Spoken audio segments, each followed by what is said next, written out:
জয় জগৎবন্ধু পরমারাধ্য শ্রী শ্রী গুরুদেব ওম বিষ্ণুপাদ ভারত শিরোমণি শ্রীমন ডক্টর মহানামব্রত ব্রহ্মচারীজির আজ তিরোধান দিবস।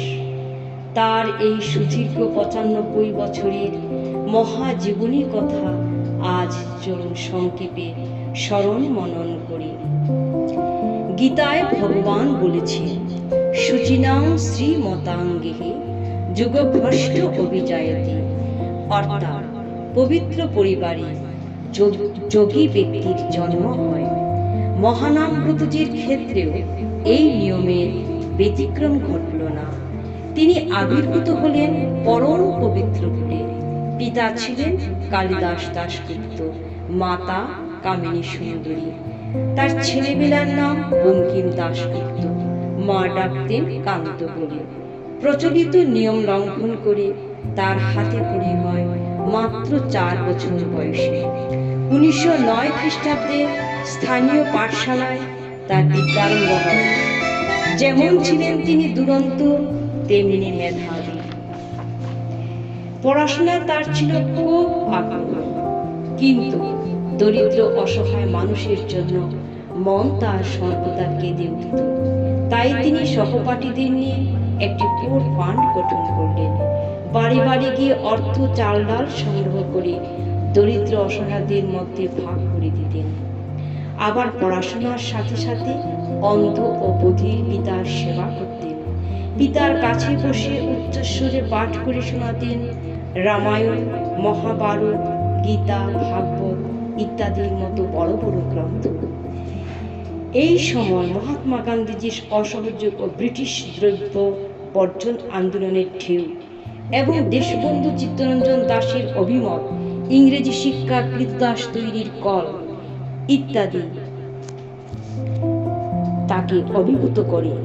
এর ফলে বঙ্কিম নিজ হাতে চরকায় সুতা কাটা তৈরি ও মোটা খদ্দরের পোশাক পরিধান শুরু করেন। ৮ম শ্রেণীতে পাঠকালে তিনি ইংরেজি স্কুল ও শিক্ষা পরিত্যাগ করে সংস্কৃত টোলে ভর্তি হলেন। এই সময় তিনি শুনতে পেলেন শুভ নব অবতারী প্রভু শ্রী শ্রী জগৎবন্ধু সুন্দরের অভিনব বার্তা। সেই বার্তা শুনে বন্ধু সুন্দরের দর্শনের লালসায় বঙ্কিম রাজেন্দ্র আশুতোষের সঙ্গে ৮০ মাইল পথ অনাহারে অনিদ্রায় অতিক্রম করে ছুটে এলেন শ্রীধাম শ্রীঅঙ্গনে। প্রভু বন্ধু সুন্দরের চিত্তাকর্ষী জ্যোতির্ময় মূর্তি দর্শন করা মাত্র রাস্তায় গড় হয়ে দণ্ডবোধ প্রণাম জানালেন।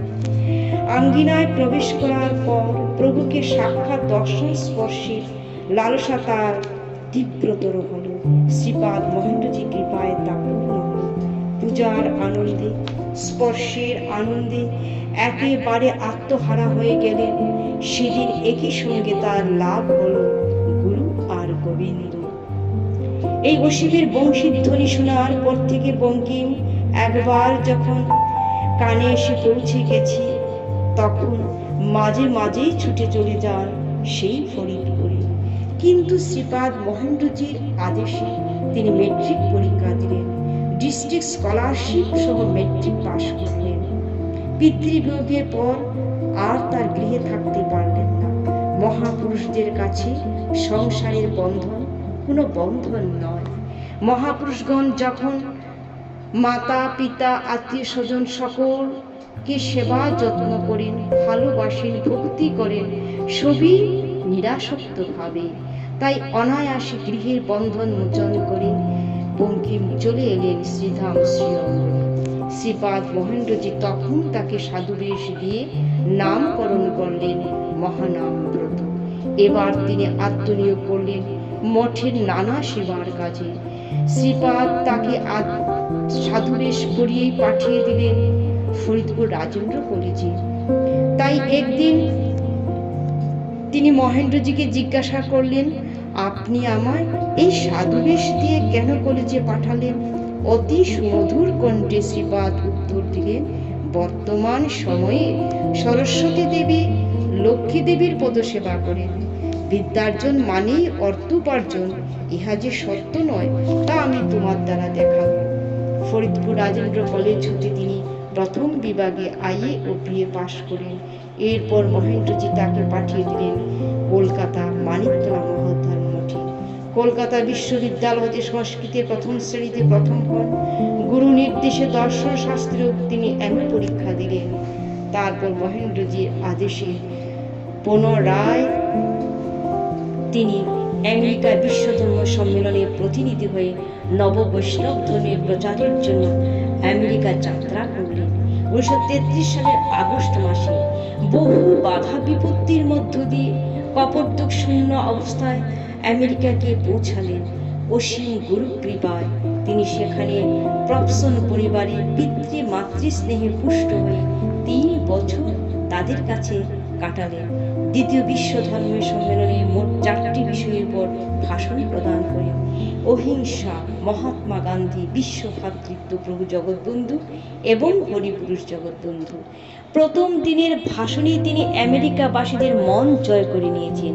শ্রী গুরুর কৃপা শক্তিতে আমেরিকার বিভিন্ন ধর্মসভায়, শত শত স্কুলে, কলেজে, ক্লাবে অগণিত বক্তৃতা করলেন অনর্গল শুদ্ধ ইংরেজি ভাষায়। একটি অদ্ভুত কথা যে মাত্র 3 মাসের পরিবর্তে 5 বছর 8 মাস তিনি ছিলেন সেখানে। এটা কি করে সম্ভব? সম্ভব এই কারণে যে মহেন্দ্রজি একটা চিঠিতে লিখেছেন, তুমি 5 বছর না থাকলে হইবে না। যখন ভিসা পরিবর্তন হয় তখন মাইগ্রেশনের অফিসার বললেন, এই আইন হবার পর থেকে কখনো এরূপ ভিসা বদল করা হয়নি। 1937 সনে শিকাগো বিশ্ববিদ্যালয় হতে পিএইচডি ডিগ্রি লাভ করেন এবং নিজ যোগ্যতায় বিশ্ব ধর্ম সংস্থার ফেলোশিপ অফ ফেথসের ইন্টারন্যাশনাল সেক্রেটারি পদে মনোনীত হলেন। একদিনের একটি হিন্দু ধর্মের আলোচনা সভায় হিন্দু ধর্মকে একজন শ্রোতা হঠাৎ বলে উঠলেন, এ ডাইং রিলিজিয়ন। এর উত্তরে ডক্টর মহানাম ব্রতজি দীপ্ত উত্তর, এই বিশ্ব ধর্ম গত 100 বছরের মধ্যে 4 জন বিশ্ববরেণ্য সন্তানের জন্ম দিয়েছে, যাহা অন্য কোনো ধর্ম দিতে পারে নাই। বিশ্বকবি রবীন্দ্রনাথ ঠাকুর, স্বামী বিবেকানন্দ, মহাত্মা গান্ধী এবং ঋষি অরবিন্দ যে ধর্ম 100 বছরের মধ্যে 4 জন বিশ্ববরেণ্য মনীষী জন্মগ্রহণ করে, সেই ধর্মকে কি করিয়া মুমূর্ষু বলা যেতে পারে? কে বলবে তাহার কোনো সম্পদ নাই? প্রশ্নকর্তা তখন নির্বাক হয়ে গেলেন। 5 বছর 8 মাস তিনি পর স্বদেশে প্রত্যাবর্তন করলেন। 1939 সনের ফেব্রুয়ারি মাসে ইউরোপের ইটালি প্রদেশ হয়ে রওনা হলেন। বিজয়ীর বেশে এপ্রিল মাসে এসে জন্মভূমি ভারতের মাটিতে স্পর্শ করলেন। আনন্দ মুখরিত ফরিদপুর অভ্যর্থনা জানাতে প্রস্তুত হয়ে দাঁড়িয়ে আছেন আশ্রমী ব্রহ্মচারীগণ। এমন সময় শ্রীপাদ মহেন্দ্রজির কঠোর আদেশ, দণ্ডিকেটে রেল স্টেশন হতে শ্রীঅঙ্গনে আসতে হবে। গুরু আদেশ শিরোধার্য করে দণ্ডিকেটে অগ্রসর হতে লাগলেন। সর্বাঙ্গ তার রক্তাক্ত হলো। এই জন্য সীতার অগ্নি পরীক্ষা চাইতেও কঠিন পরীক্ষা। শেষ পর্যন্ত ভক্তদের অনুরোধে শ্রীপাদ মহেন্দ্রজি তাকে পায়ে হেঁটে শ্রীঅঙ্গনে যেতে আদেশ করলেন। তখন তিনি পায়ে হেঁটেই অঙ্গনে এসে পৌঁছালেন। তারপর শ্রীপাদ মহেন্দ্রজিকে 4 বার প্রদক্ষিণ করে দণ্ডবোধ প্রণাম জানালেন। তখন মহেন্দ্রজি আর ধৈর্য ধরতে না পেরে মহানাম ব্রতজিকে বুকে চেপে টেনে ধরলেন। বলতে লাগলেন, যে মহানামকে আমি আমেরিকাতে পাঠিয়েছিলাম, আমার সেই মহানামই ফিরে এসেছে, সেই মহানামই ফিরে এসেছে। স্বদেশে প্রত্যাবর্তনের পর বিভিন্ন পত্রপত্রিকা নিবন্ধাদিতে তার নাম ছড়িয়ে পড়ে। বিশেষ করে অমৃতবাজার, যুগান্তর এই 2টি পত্রিকায় সমাজ ও ধর্মীয় জীবনে এক নতুন আলোকের সঞ্চার করে স্থানে স্থানে ভাগবতীয় কথা পরিবেশন করতে লাগলেন।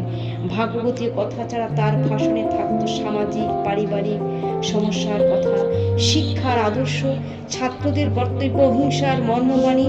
এই সময় শুধু ভারতবর্ষেই তার ভাষণের সংখ্যা 3000-এর বেশি। 5টি ভাষণ ছাড়া আর কোনো ভাষণ তার উদ্ধার করা হয়নি। বিভিন্ন পত্রপত্রিকায় প্রবন্ধ লিখতে শুরু করেন। 1947 সনে দেশ বিভাগের পর পূর্ব বাংলায় গৃহহীন মানুষ যখন দলে দলে গৃহহীন হয়ে এপার বাংলায় চলে আসে, মহানাম ব্রতজি তখন সর্বহারা নিঃস্ব দুর্গতদের পাশে এসে দাঁড়ালেন, তাদের মনোবল ফিরিয়ে নানাভাবে সাহায্য করতে লাগলেন। বাংলাদেশের মুক্তিযুদ্ধে পাক সেনারা 8 জন সাধুকে গুলিবিদ্ধ করায় মহানাম ব্রতজি বেদনায় ক্ষোভে একটি প্রতিবাদ সভায় প্রতিজ্ঞা করে বললেন, যতদিন না বাংলাদেশ মুক্ত হয় ততদিন অন্ন গ্রহণ করব না। বাংলাদেশ স্বাধীন হওয়ার পর শ্রীঅঙ্গনে ভোগ নিবেদন করে 9 মাস পর তিনি অন্ন গ্রহণ করেন। 1947 থেকে শুরু করে 1971 সাল পর্যন্ত তিনি বহু কাজ করলেন। নবদ্বীপে মহোদ্ধার মঠ প্রতিষ্ঠা করলেন। বাংলাদেশের স্বাধীনতা যুদ্ধে ভগ্ন হিন্দু মন্দিরে পুনরুদ্ধারের জন্য সংস্কারের জন্য দেবস্থলী সংস্কার সমিতি গঠন করলেন। 1975 সালে গঠিত হলো বাংলাদেশ সনাতন ধর্ম মহামণ্ডল। মহানাম অঙ্গন স্থাপিত হয় 1982 সালে। শ্রী চৈতন্য দেবের আবির্ভাবের 500 বছর পূর্তিতে শ্রীহট্টের অদ্বৈত ধাম থেকে শুরু করে বিরামহীনভাবে দেশে দেশে ঘুরে বেড়াতে লাগলেন। মহানাম অঙ্গনে দরিদ্র অসহায় রোগীদের খুলে দিলেন দাতব্য চিকিৎসালয়। শিকাগো বিশ্ব ধর্ম সম্মেলনে যোগ দেওয়ার 50 বছর পূর্তি উপলক্ষে এক বিরাট কর্মসূচি হয়েছে কলকাতা ময়দানে। তিনি পিএইচডি ডিলিট উপাধিতে ভূষিত হয়েও জীবনের শেষ প্রান্তে এসে মহামহোপাধ্যায় এবং ভারত শিরোমণি উপাধিতে ভূষিত হলেন। তার কর্মকাণ্ডের তুলনা চলে না। তিনি প্রায় শতাধিক গ্রন্থ রচনা করেন। তার মহান জীবনের শেষ 17 বছর অতিবাহিত হয় এই মহানাম অঙ্গন প্রাঙ্গণে। তিনি তার সমগ্র জীবনের কর্মপ্রবাহের মধ্য দিয়ে এই শিক্ষা দিলেন, কিভাবে মানুষকে ভালোবেসে ঈশ্বরকে ভালোবাসা যায়, কেমন করে সেবা ও বিশ্বাসের মধ্য দিয়ে